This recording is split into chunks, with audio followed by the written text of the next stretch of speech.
Hi everybody, this is Joe Jurek. Welcome back to Real Estate Investing Adventures. Why? Because real estate is fun. It's always an adventure. If you like real estate, you know what this little beauty is. It's yellow. It's corrugated type plastic. Bandit sign. Now I know you may have put out 1,000 or 2,000 of these within the last few months or year if you're actively investing, but this video is going to deal with bandit sign playlist. I've put together a bunch of videos in this playlist that deal with bandit signs. If you're a returning guest to my channel, welcome back. If you're new to my channel, welcome. Who the heck am I? I'm Joe Jurek, and I get to travel all over the country working with people just like you, trying to get started in real estate or take their real estate investing to the next level. In this video, I'm going to talk a little bit deeper about the playlist I put together with bandit signs. No matter what strategy you're working in real estate, bandit signs can help you. If you're doing buy, fix, and flip, you can find deals. If you're looking for rental property, you can find deals. If you're doing wholesaling, which I know a lot of people are, you can not only find deals, but you can find potential cash buyers. Now, as I travel the country, I work with people all over, and I hear that certain areas do not like these little beauties, okay? So it's totally up to you whether you use bandit signs or not. If you're in an area that doesn't like them, maybe put them out on a Friday afternoon, go pick them up on a Sunday early evening. If you're in an area that doesn't care about them, put them out and leave them out. But there are those areas that you never see any type of sign out. I would be reluctant to put a sign out there. In any case, you always want to check with city ordinances. You also want to use a non-traceable phone number for these little beauties.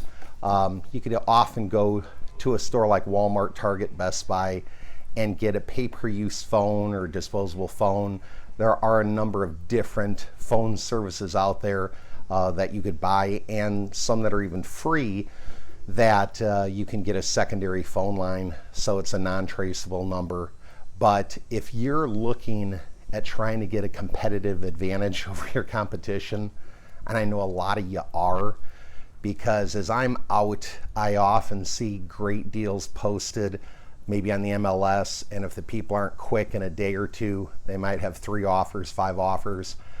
So we're often looking for deals that are off market or unlisted.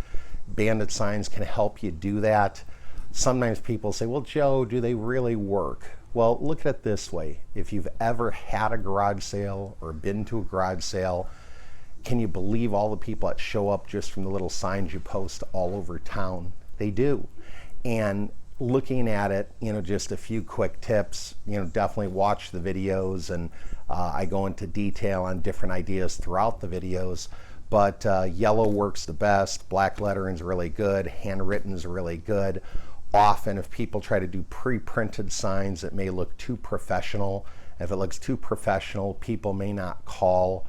So get creative with the signs, track the calling results from where you put them out, keep a scorecard of how many you put out each and every week, and maybe how many calls on each sign that you get. If you don't get any calls on a sign, chances are somebody might have knocked it down, taken it, or it's just in a horrible location. You need to move it. So when you go back to the site, if it's there and nobody called on it, they just didn't see it. Sometimes people will put these signs on a street where people are going 30, 40, 50 miles an hour, and if it's not a traffic jam, they may not see them. So corners work the best, vacant businesses work the best. If you watch some of the videos, I'll go into detail on different ideas for you with it. The other thing I would tell you too is when you buy these, if you buy them in bulk, you're going to get a much better price on the signs themselves.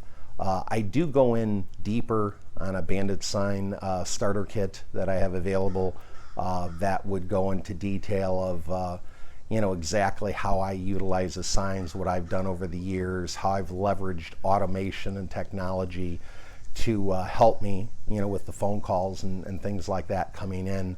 So if you're looking as you progress to get a deeper understanding, check out my bandit sign starter kit. I think that'll be there to help you now or in the future, totally up to you. And what I would tell you is one of the keys with these are consistency. Sometimes people put them out for a week, they don't do it for a few weeks, and they put them out for another week. If you're going to do it, you got to do it each and every week. And I would probably tell you, if you can put out at least 50 signs in a weekend, you're doing good. If you have the ability to put out more or hire teenagers to help you, that would be another good option.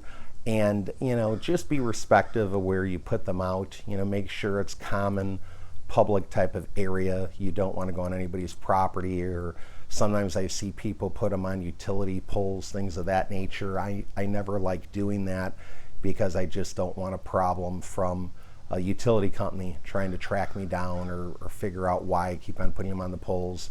I usually like putting them with, just like a metal H-frame, kind of right into the ground, and keep them a couple of inches off the ground as grass will grow. But, they're a great way to advertise, and the way I've often looked at it and explained it to people, if you get one great deal, how much is that worth to you? If you find one really good cash buyer that buys multiple wholesale deals from you, how valuable was that sign? So a lot of it's being consistent, a lot of it's keeping track of your marketing, and a lot of it is just, doing the work, rain, sun, snow, shine, whatever it might be, the weather outside, whether it's, 0 or 100 degrees, it's totally up to you. The only problem with these, again, is if you try to put them in the ground in the winter time, the ground can freeze up a little bit, so you got to get a little bit more creative, whether you use like a zip tie to put them up, or you kind of have to have a little kind of drill or a little screwdriver to get into the ground to break the frost during the winter months. But enjoy the playlists that I have. I'll continually be adding additional videos to the playlist itself, as well as checking out some of my other videos. And one last golden nugget that I really want to share with you. Often people say that they can be a little bit embarrassed about putting out the signs, things of that nature. And here's the golden nugget. If you see other people putting out other types of signs like "we buy junk cars" or "we buy gold" or things of that nature, see if you can work on an arrangement with them that they can put out those signs, but why not put your signs out as well, that you either buy houses or you have a house for sale where you're trying to attract a cash buyer.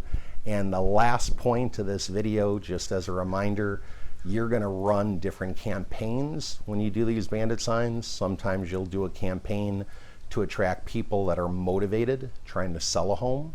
And sometimes you're going to put messages on these signs to appear that you're a homeowner that's motivated, or you have a distressed property that you need to sell, and you would like somebody to call you with cash to take the property off your hands.